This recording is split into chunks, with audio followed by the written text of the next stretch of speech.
Ayúdanos a difundir este mensaje. Visita amorfraternal.org/donaciones. Estás escuchando El Rey que no ves, una serie de estudio bíblico del libro de Apocalipsis. Vamos a leer el capítulo 14, pero solamente los primeros 5 versículos. Entonces te pido que me acompañes al capítulo 14 de Apocalipsis y vamos a leer del 1 al 5. Verso 1 dice: Después miré, y he aquí el Cordero estaba en pie sobre el monte de Sión, y con él 144,000 que tenían el nombre de él y el de su padre escrito en la frente. Y oí una voz del cielo como estruendo de muchas aguas y como sonido de un gran trueno. Y la voz que oí era como de arpistas que tocaban sus arpas y cantaban un cántico nuevo delante del trono y delante de los 4 seres vivientes y de los ancianos, y nadie podía aprender el cántico sino aquellos 144,000 que fueron redimidos de entre los de la tierra. Estos son los que no se contaminaron con mujeres, pues son vírgenes. Estos son los que siguen al Cordero por donde quiera que va. Estos fueron redimidos de entre los hombres como primicias para Dios y para el Cordero. Y en sus bocas no fue hallada mentira, pues son sin mancha delante del trono de Dios. Y vamos a dejarlo hasta allí. Y de entrada quiero que pienses cómo vimos una multitud de personas en el capítulo anterior. Si tú te vas al capítulo 13, que está antes del 14, te vas a dar cuenta que menciona allí que se levantan 2 bestias. Y veíamos allí que en el versículo 11, cuando se describe la segunda bestia, esta bestia que conocemos como el falso profeta, dice allí que en el versículo 12 ejerce toda la autoridad de la primera bestia en presencia de ella y hace que la tierra y los moradores de ella adoren a la primera bestia. Y veíamos cómo la gente en este capítulo se describe adorando a la bestia. Y no solamente eso, dice allí en el versículo 16 que hacía la bestia que todos, pequeños, grandes, ricos, pobres, libres y esclavos, se pusieran una marca en la mano derecha o en la frente, y que ninguno pudiera comprar ni vender sino el que tuviera la marca o el nombre de la bestia o el número de su nombre. Y veíamos que ese número era el 666. Ya hablamos de eso la semana pasada. Pero lo que quiero que veas es este contraste con el que comienza. Capítulo 13 te habla de los seguidores de la bestia, los que se han puesto su nombre, su marca en la frente, en la mano. Y ahora comienza con una visión distinta. ¿Cómo sabemos? Porque Juan, hemos visto a través del libro de Apocalipsis, que va cambiando de imagen a medida que Dios le va revelando las visiones. Y dice el versículo 14, así comienza: después miré, tuve otra visión. Después miré. ¿Y qué es lo que vio Juan? Dice: he aquí el Cordero. Ahora sí, no el que parecía Cordero, el Cordero del capítulo 5. El Cordero estaba en pie sobre el monte de Sión, y con él 144,000 que tenían el nombre de él y el de su padre escrito en la frente. Ahora, si tú pones atención o medianamente pones atención o anotas cuando estás aquí, te vas a acordar que vimos algo similar. Suena parecido a algo que ya vimos. Pero lo primero que vemos aquí es que Juan entonces tiene una visión nueva. Ahora ve al Cordero y lo ve con 144,000 personas, y dice que esas personas tenían su nombre, el nombre del Cordero en su frente y el nombre de su padre. Ahora, este es un contraste, decíamos, con el número o el nombre de la bestia del capítulo 13. Pero dice que este Cordero y esta multitud están en Sión. Ahora, es importante la ubicación, porque Sión, en el libro de Apocalipsis, hace una mezcla Juan acerca de la ubicación geográfica. Cuando se habla de Sión, tú te vas a dar cuenta que normalmente se hace referencia al lugar donde Dios mora, donde Dios vive. Si apuntas ahí el Salmo 2.6, el Salmo 2.6 dice: pero yo he puesto mi rey sobre Sión, mi santo monte. Y el Salmo 9.11 dice: canten a Jehová que habita en Sión, publiquen entre los pueblos sus obras. De tal manera que en la Biblia, en el Antiguo Testamento, tú ves que se hace referencia a Sión como el lugar donde Dios habita. Pero dice aquí que en esta visión está el Cordero y están estos 144,000. Ahora, siguiendo esta figura en el Nuevo Testamento, en Hebreos 12:22, el autor de Hebreos menciona a Sión y la compara con la Nueva Jerusalén, o la equipara más bien. Dice en Hebreos 12:22, dice, sino que se han acercado al monte de Sión, a la ciudad del Dios vivo, Jerusalén, la celestial, a la compañía de muchos millares de ángeles, a la congregación de los primogénitos que están inscritos en los cielos, a Dios, el juez de todos, a los espíritus de los justos hechos perfectos. Es decir, si bien Sión es un lugar geográfico, aquí está haciendo referencia aparentemente al Sión celestial. Es decir, no se está refiriendo al lugar sobre la tierra, sino en el cielo. Y lo que Juan está haciendo es que está teniendo una visión de estos 144,000 acompañando al Cordero.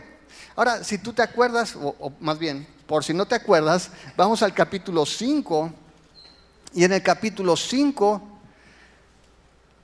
cuando el ángel hace la pregunta, ¿quién es digno de abrir el libro y desatar sus sellos? En el versículo 2, dice el verso 3, ninguno, en el cielo, ni en la tierra, ni debajo de la tierra, podía abrir el libro, ni aun mirarlo. No había nadie. Dice que buscaron y no había nadie. Y Juan comienza a llorar. Y dice el versículo 5, uno de los ancianos me dijo, no llores. He aquí que el león de la tribu de Judá, la raíz de David, ha vencido para abrir el libro y desatar sus 7 sellos. Y miré y vi que en medio del trono y de los 4 seres vivientes y en medio de los ancianos estaba en pie un cordero como inmolado.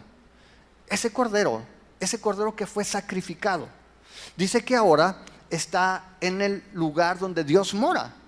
Y dice que no está solo, está rodeado de 144,000. Ahora, ¿quiénes son estos 144,000? Y como cada semana les digo, este es el pasaje más debatido, más controversial del libro. Cada semana decimos eso, ¿no?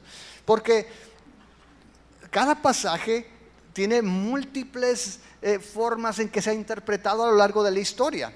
Y cuando tú lees la descripción que viene allí, es difícil de repente asimilar lo que nos dice, porque dice allí la identidad de estos 144,000. Más adelante se describe como dice en el versículo 4, estos son los que no se contaminaron con mujeres, pues son vírgenes. Estos son los que siguen al Cordero por donde quiera que va. Estos fueron redimidos ante los hombres como primicias para Dios y para el Cordero, etcétera, etcétera. Entonces tú ves esa descripción y tú dices, estos eran súper cristianos. Estos eran personas increíblemente santas.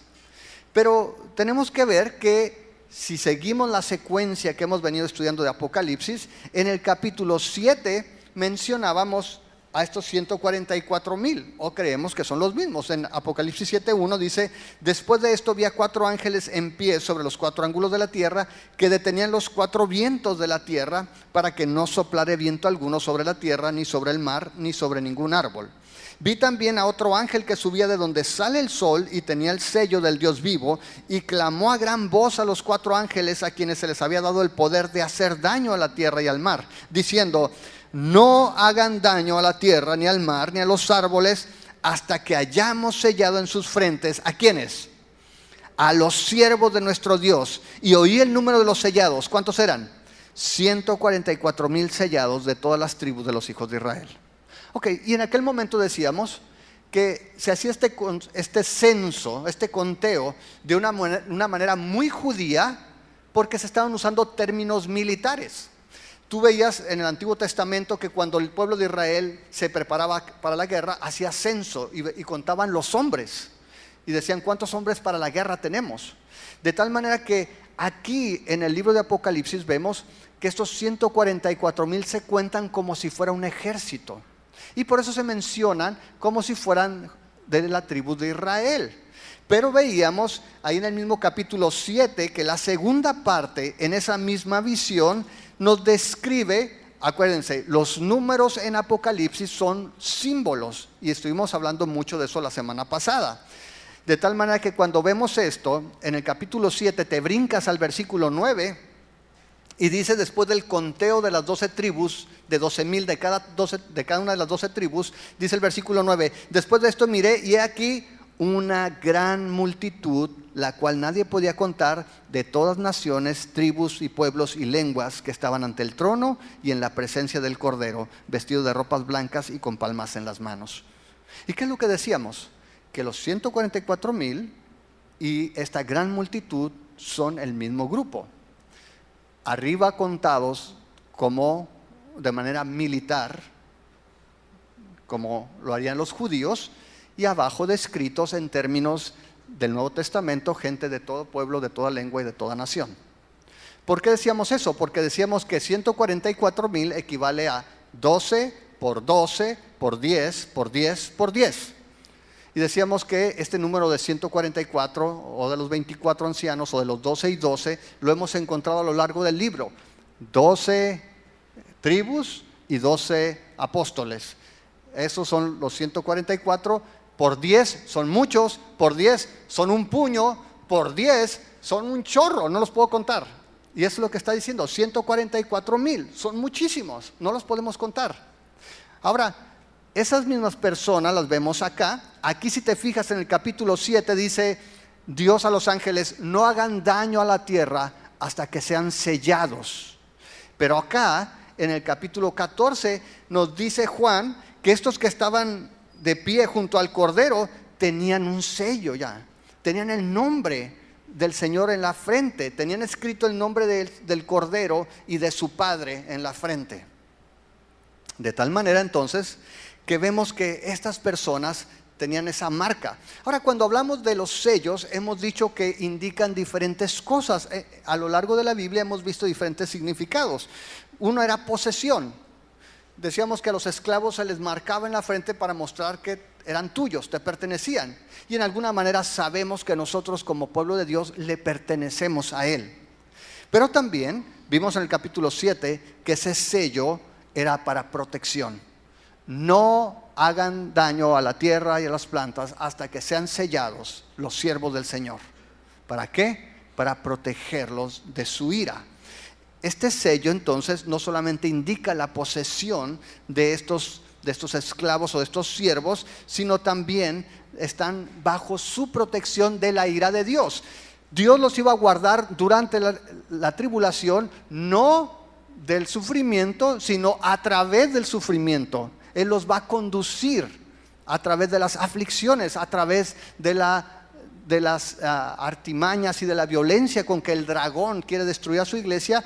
Dice que Dios los va a guardar y los va a guardar de su ira, sobre todo de su ira.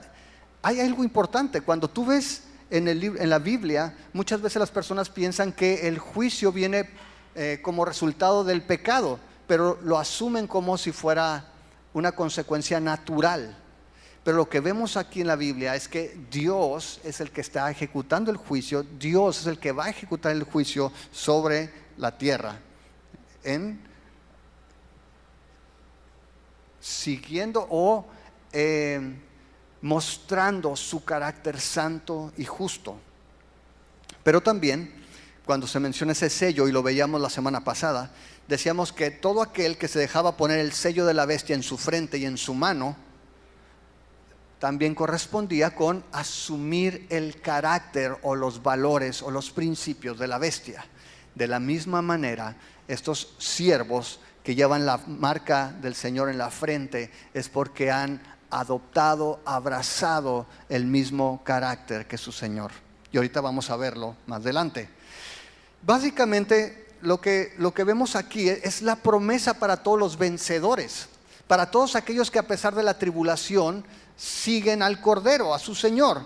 Si tú ves al final en Apocalipsis 22, dice el versículo 3, que cuando el Señor ejecute sus juicios, cuando venga la nueva Jerusalén, dice Apocalipsis 22, 3, no habrá más maldición, y el trono de Dios y del Cordero estará en ella, en la nueva Jerusalén, en esa nueva creación, y sus siervos le servirán y verán su rostro. ¿Y qué más? Y su nombre estará en sus frentes. ¿Ves? Ya no hay tribulación y sin embargo el carácter del Señor, su perspectiva, su compromiso con su santidad, con su justicia, estará en todos aquellos que estén con Él en ese día. ¿Ok?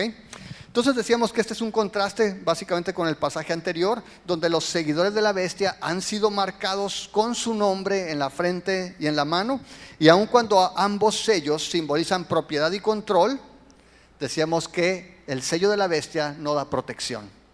Todos aquellos que tengan el número de la bestia van a poder comprar y vender y van a poder disfrutar del sistema, pero eso no los protege contra la ira del Cordero. No tiene ninguna protección contra la ira de Dios. De tal manera que hemos insistido en esto desde que empezamos a ver Apocalipsis, pero no sé si ahora ya te queda más claro. En Apocalipsis hemos dicho que el mundo se divide en blanco y negro. No hay 50 tonos de gris. Aquí es blanco y negro. Y es o estás con el Cordero o estás con el dragón y sus bestias. Y aquí básicamente se divide en dos campamentos, en dos bandos la humanidad. Unos los que tienen la marca de la bestia, otros los que tienen la marca del Cordero y de su Padre. Son su propiedad, llevan su nombre, pero también llevan otra vez la característica, el carácter de su Señor. De tal manera que los que tienen la marca del Cordero saben que no va a ser fácil pasar por un sistema que es anti Dios, pero que tienen la seguridad de que este sistema está destinado para ser hecho pedazos por el Hijo en su manifestación. ¿Sí queda claro? Entonces tenemos los de la bestia y tenemos los del Cordero. No hay más. Y ese es el mensaje. No hay una tercera opción. No hay neutros o neutrales. O estás con el Cordero o estás con la bestia. Y esto es muy sutil, porque me llama la atención cómo a veces los cristianos pensamos en términos del Apocalipsis y del enemigo de nuestras almas como algo monstruoso. Estamos esperando la bestia que salga. Ahorita todavía no, porque no vemos invasiones y no vemos cosas así trágicas en extremo. Pero es precisamente lo que nos dice Apocalipsis. En realidad, los ídolos y la manera en que los agentes de Satanás mueven las cosas son más sutiles. La bestia parece un cordero, habla como dragón, pero parece un cordero. Y lo que hacen es llevar aún a los cristianos a que pongan su confianza en otras cosas que no son Dios y no parecen tan malas. Es a que lleves tu adoración a otras cosas que no son el Señor y no son tan malas. ¿Quién no quiere confiar en el poder humano, en el logro, en los poderes políticos, en el poder o la seguridad que te puede dar el dinero, en la confianza que tienes en una buena cuenta de bancos? Pues no es tan malo. Pero cuando desplazamos nuestra confianza, nuestra seguridad a otra cosa que no sea el Cordero, sin nosotros quizá darnos cuenta, pero lo que estamos haciendo es confirmar lo que predica el dragón. ¿Sí me explico? Dos bandos solamente. De tal manera que vemos aquí entonces la descripción de estos 144,000, pero lo que vemos a continuación, o lo que escuchamos, porque Juan usa mucho el vi y oí, es algo distinto. Vemos en el versículo 2, dice: y oí una voz del cielo, como estruendo de muchas aguas, como sonido de un gran trueno, y la voz que oí era como de arpistas que tocaban sus arpas. Es una descripción bastante interesante, o sea, un estruendo de muchas aguas. Como un mero ejercicio de elección objetiva, me fui a YouTube, busca cataratas del Niágara, y hay muchos videos de personas que nada más se paran para escuchar cómo se escucha el agua, y se ven el barquito ahí que va por abajo, y es un ruido impresionante. Y Juan describe lo que oyó de esa manera: muchas aguas. Pero no solamente eso, no fue suficiente decir es como el sonido de muchas aguas, dice como un gran trueno. Yo las escuché, esa ha sido una experiencia vívida, yo se las platiqué esa, de cuando a mi hija mayor yo le quería quitar el temor a los truenos.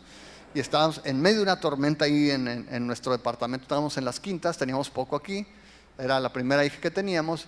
Y yo le digo, no tengas miedo, no pasa nada. Y le abro la puerta, salimos al porche y hay un rayo que parecía que había caído en la esquina. Y yo con los pelos parados le digo, ¿ves? No pasa nada, le dije, vente. Y la agarré y nos metimos. Impresionante. No sé si alguna vez te haya tocado. Nos tocó una vez estar en el carro